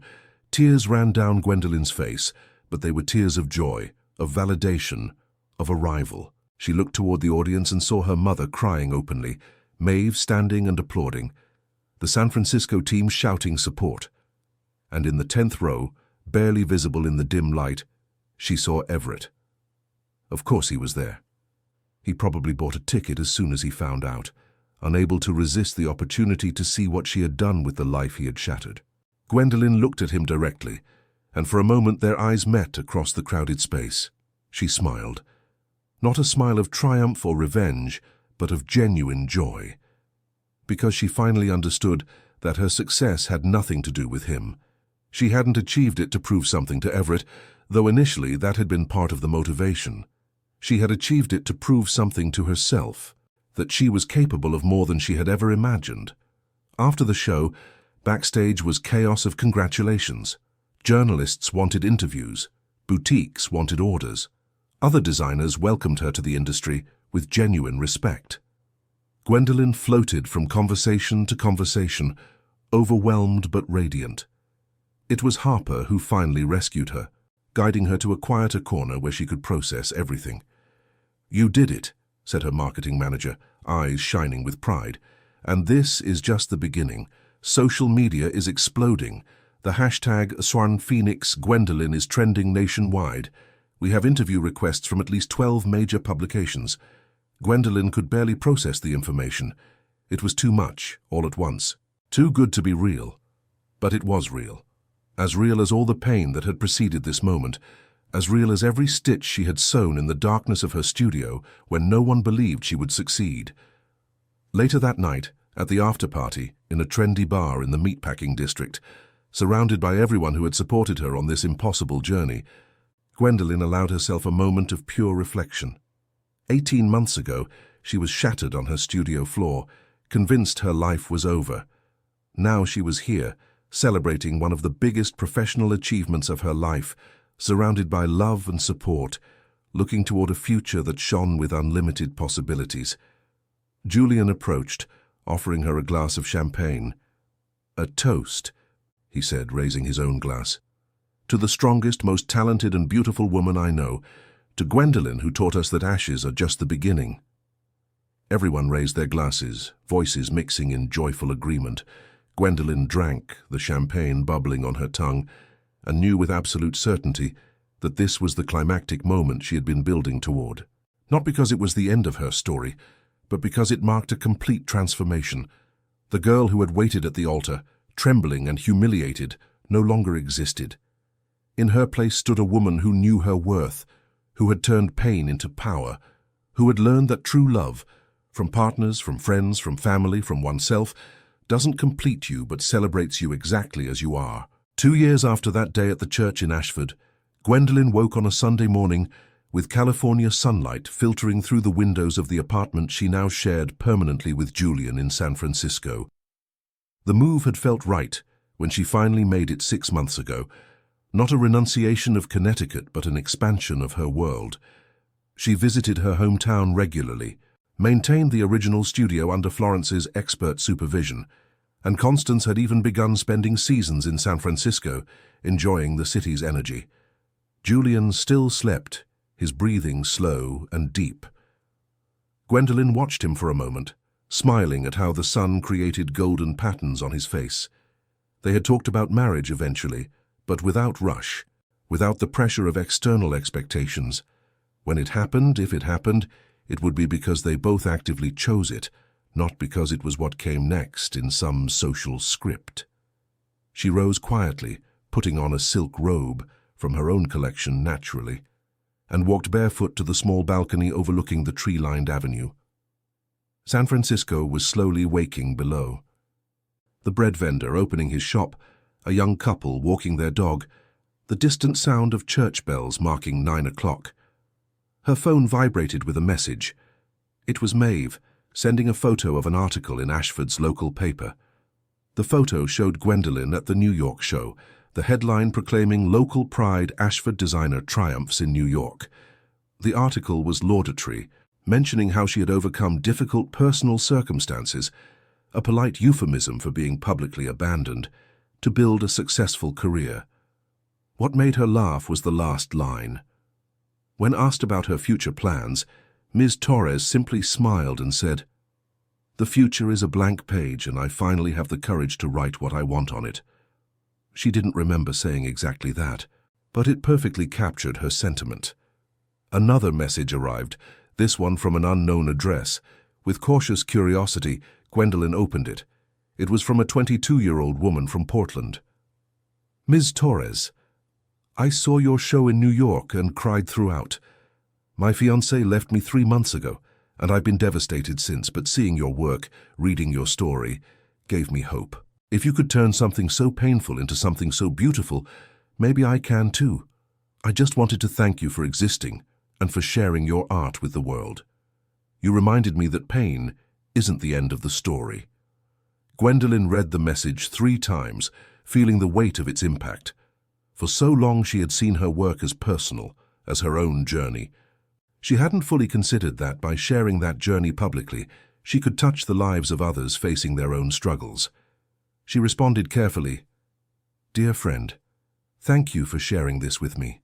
The pain you feel now is real and valid. Don't minimize it, but also remember that it's temporary. One day you'll wake up and realize the pain has become smaller and you've become bigger. I promise you. With love, Gwendolen." Julian appeared on the balcony, wrapping his arms around Gwendolen's waist from behind, resting his chin on her shoulder. "Good morning, love," he murmured, his voice husky with sleep. "What are you thinking about so deeply?" "About how strange life is," Gwendolen responded, leaning back against him. 2 years ago, I thought my life was over, that I'd never be happy again. And now? "And now?" he gently encouraged. Now I can't imagine my life any other way. If Everett had shown up that day, if we had gotten married, I'd probably be living a small, safe, predictable life. I wouldn't have discovered what I'm capable of. I wouldn't have met you. I wouldn't have built any of this." She gestured vaguely at everything. The apartment, the city, the life they had created together. "It's strange to thank someone for breaking your heart, but in a way Everett gave me the greatest gift possible. He forced me to find myself." Julian turned her to face him, his hands framing her face with tenderness. "Everett didn't give you anything. You gave yourself all of this. His cowardice was just the catalyst, but the courage, the work, the vision, all of that was yours." He was right, of course. But there was also truth in what Gwendolyn had said. Sometimes the worst things that happen to us are disguised portals, entrances to versions of ourselves we never would have discovered without being pushed out of our comfort zone. That afternoon, Gwendolyn and Julian walked through the Mission District, their hands intertwined, occasionally stopping to look at street art or grab coffee at small cafes hidden in alleyways. It was one of their favorite rituals, simply being together, without agenda, enjoying each other's company and the city that had brought them together. On a corner, a street musician played acoustic guitar, the chords floating in the warm air. Julian guided her to dance right there on the street, spinning her gracefully while tourists took photos and locals smiled at the romantic scene. "You know what I love most about you?" Julian said as they danced, his voice low enough that only she could hear. "My exceptional talent and overwhelming humility?" Gwendolyn joked. He laughed, kissing her forehead. "Your ability to find beauty even in broken things, to take pain and transform it into art, to fall and rise up not just stronger but more compassionate. You're extraordinary, Gwendolyn Torres, and I'm honored to walk beside you." The words filled Gwendolyn with a warmth no California sun could equal. This was the love she deserved, one that saw her completely, that celebrated her strength without feeling threatened by it, that supported her without trying to control her. That night, back at the apartment, Gwendolyn sat in her small studio, a corner they had converted into her personal workspace, and began to design. But this time, she wasn't designing a dress for a client or a collection. She was designing for pure joy, experimenting with shapes and colors without restriction of commercial viability. It was something she had stopped doing at some point, when the business became successful enough that every hour of work needed financial justification. But Harper had recently reminded her that she needed time to create without pressure, or she risked losing the spark that made her work special in the first place. As her hands sketched, Gwendolyn thought about everything she had learned in these 2 transformative years. She had learned that strength doesn't mean never breaking, but knowing how to put yourself back together. She had learned that true love lifts you up instead of diminishing you. She had learned that success isn't a destination, but a continuous journey of growth and challenge. But perhaps the most important lesson was this: she was enough. Not because someone else validated or loved or chose her, but because she chose herself. Every day, with every decision, she chose herself, chose her worth, chose her art, chose her happiness. 3 months later, Gwendolyn received news that would close the circle in the most unexpectedly beautiful way. The Stone Chapel in Ashford, the one where she had waited in vain 2 years ago, was organizing a local art exhibition to raise funds for restoration. They asked her to contribute a piece. Her first reaction was to decline. Why open old wounds? Why return to the scene of her greatest humiliation? But then she realized they wouldn't be old wounds opening. They would be scars shared, evidence of survival, transformed into something that could help others. She created a dress specifically for the exhibition. It was white, like her original wedding dress, but completely reimagined. From the hem to the waist, it was embroidered with black and grey thorns, representing pain. But from the waist up, the thorns gradually transformed into golden flowers, then into orange and red flames, culminating in the bodice with a massive phoenix embroidered in gold and silver threads, its wings spread in victory. She titled it simply, Rebirth. The day of the exhibition opening, Gwendolyn returned to Ashford with Julian by her side. The church was filled with people, everyone admiring the different art pieces. When they arrived at Gwendolyn's dress, A circle formed around it, people falling into reverent silence. There was a plaque next to the dress explaining its meaning. This piece represents the journey of transformation after devastation. The thorns at the bottom symbolize initial pain, while the ascending flames represent the process of burning to be reborn. The phoenix on the bodice reminds us that our darkest moments often precede our brightest triumphs. Gwendolyn watched visitors interact with her work. She saw women touching the embroidered thorns with expressions of recognition. She saw men contemplating the phoenix with something like awe. She saw Constance standing before it with tears running down her cheeks, proud beyond words. And there, in the back of the church, half hidden behind a column, she saw Everett. He looked older, though only 2 years had passed. He had new wrinkles around his eyes, a slightly hunched posture he hadn't had before. He was looking at the dress with an expression Gwendolyn couldn't completely decipher. Regret, yes, but also something more. Maybe understanding. Maybe peace with his own part in the story. Their eyes met briefly. Gwendolyn nodded, a small acknowledgement of shared history. Nothing more, and he returned the gesture before turning and quietly leaving the church. It was the last time she saw him. Not because she was avoiding him, but because their paths simply no longer crossed. He belonged to a chapter of her life that had ended, and she had moved on to newer, brighter chapters. That night, before returning to San Francisco, Gwendolyn walked alone through the brick streets of Ashford. It was the same town where she had grown up, where she had loved and lost, where she had been broken and rebuilt. But she no longer felt it was small or restrictive. Now she saw it for what it was. Her foundation, her root, an integral part of who she was, but not limiting of who she could become. She stopped in front of the church one last time, looking at its stone facade illuminated by old-fashioned streetlights. 2 years ago, she had left that building shattered, convinced it was the end of her love story. She was wrong. It wasn't the end of her love story.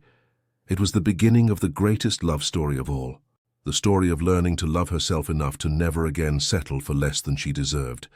Julian found her there, walking silently to her side, his hand finding hers with practiced ease. "Ready to go home?" he asked. Gwendolyn smiled, squeezing his hand. "Yes, let's go home." And as they walked together toward the car that would take them back to San Francisco, Gwendolyn looked back one last time at the church, at everything it represented, not with sadness or regret, but with gratitude. Gratitude for the pain that had forged her into steel. Gratitude for the darkness that had taught her to value light. Gratitude for the ending that had turned out to be a beginning. 5 years later, Gwendolyn Torres was a recognized name in American fashion. Her brand had grown beyond what she ever imagined. 3 permanent locations, international collaborations, an accessories line that sold in luxury boutiques throughout Europe. But she never lost the essence of what made her work special. Each piece was still created with the meticulous care of someone who understands that clothing isn't just fabric, but stories worn on the body. Constance, now in her 70s, divided her time between Ashford and San Francisco, happy to see her daughter not just successful, but genuinely happy. Florence had finally retired, but still visited the original Ashford studio for coffee and to offer unsolicited, but always welcome advice. Maeve had married a tech entrepreneur she met at a conference in San Francisco, a union that never would have happened if Gwendolyn hadn't moved there first. And Julian and Gwendolyn finally married in a small ceremony on Stinson Beach, surrounded only by their closest family and friends. There was no stone chapel, no 200 guests, no expectations to meet except their own. Gwendolyn wore a simple dress of her own creation, ivory with minimalist embroidery, and when Julian took her hand and spoke his vows, he did so with eyes full of tears of joy. There was no fear, no doubt, only absolute certainty that this was exactly where they should be. They had a daughter 3 years after the wedding, a girl with dark eyes and infectious laughter they named Elena. And when Elena was old enough to understand, Gwendolyn told her the story of the wedding dress that was never worn, of the church where no one waited, of the pain that transformed into power. "And are you sad about what happened, Mommy?" asked Elena with the brutal honesty of children. Gwendolyn considered the question carefully, wanting to give her daughter a true answer. I was sad for a long time. But now, when I look at my life, she looked around her studio in San Francisco, filled with sketches and fabrics, with Julian visible through the window, playing with Elena in the small garden, with photos of everyone she loved decorating the walls. I can't regret the path that brought me here. Every step, even the most painful ones, was necessary to become who I am today. So the bad man who left you actually helped you? Elena frowned, confused by the moral complexity. Not intentionally, but yes, in a way. He taught me I'm stronger than I believed. He taught me I can survive things I thought would destroy me. And he taught me, most important of all, that true love never makes you feel small, it makes you feel capable of flying. Elena nodded with the solemnity of someone processing an important life lesson, then ran back to the garden to join her father. Gwendolen watched her go, her heart so full it almost hurt. This was the life she had built from the ashes of her broken dreams. It wasn't the life she had planned at 25, standing before the altar in a Chantilly lace dress.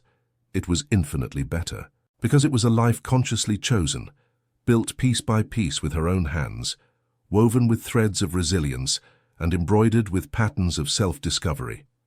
It was a life where love wasn't something that happened to her, but something she actively created each day. A life where success wasn't measured by external expectations, but by internal satisfaction. That night, after putting Eleanor to bed with a story about princesses who saved themselves and dragons who turned out to be friends in disguise, Gwendolen stood on the balcony of her San Francisco apartment with a glass of wine in hand. Julian joined her, passing his arm around her waist in a gesture so familiar it was almost unconscious. "What are you thinking about?" he asked, though he probably already knew. After almost 8 years together, they could read each other's thoughts with almost telepathic accuracy. "About how far I've come. How different my life is from what I imagined it would be. Better or worse?" Gwendolen turned to look at him, this man who had seen her at her worst and chosen to love her not despite it, but including it all. "Infinitely better. Because it's mine, truly, completely mine. Not built on someone else's expectations or someone else's dreams. It's the life I chose, the life I deserved all along but didn't know I could have." They kissed under San Francisco's starry sky, with the city humming softly below them, oblivious to this perfect moment of intimacy and gratitude. And somewhere, in the basement of an old house in Ashford, a white wedding dress that never fulfilled its original purpose had been transformed into something more. The charity Gwendolen had donated it to had modified it, dividing it into 3 smaller dresses for 3 different brides who wore it at their own weddings, creating their own love stories. Because that's how stories really work. They don't end cleanly at a single point. They branch out, transform, touch other lives in ways we could never predict. One person's pain becomes another's lesson. One woman's ending becomes another's beginning. And Gwendolen Torres, the bride who was abandoned at the altar of a small stone chapel in Ashford, Connecticut, had become a symbol of something much bigger than her own story.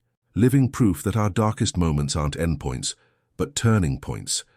And that true strength isn't in never falling, but in rising every time we do, a little wiser, a little stronger, and much more aware of our own worth. Because in the end, that's the most important lesson of all. No one can give you your worth. You already have it. You've always had it. You just need the courage to claim it. And sometimes, paradoxically, that courage comes from the moments when we feel weakest, most broken, most lost. Because it's in that total darkness that we finally stop looking for light outside and discover we've always carried it within. Gwendolen knew that now. She knew it in every fiber of her being, in every stitch she sewed, in every hug she gave her daughter, in every kiss she shared with her husband. She knew it with a certainty that no amount of words could fully express. And as night enveloped San Francisco in its dark embrace, as stars shone over the Pacific and wind whispered secrets through tree leaves, Gwendolen smiled. Because her story, the real one, the important one, the one worth telling, hadn't begun at an empty altar all those years ago. It had begun the moment she decided to get up from the floor, dry her tears, and build a life so beautiful that the past became irrelevant in comparison. And that story, that beautiful story of resilience and self-discovery and true love, had no end. It only had new beginnings, one after another, each one brighter than the last.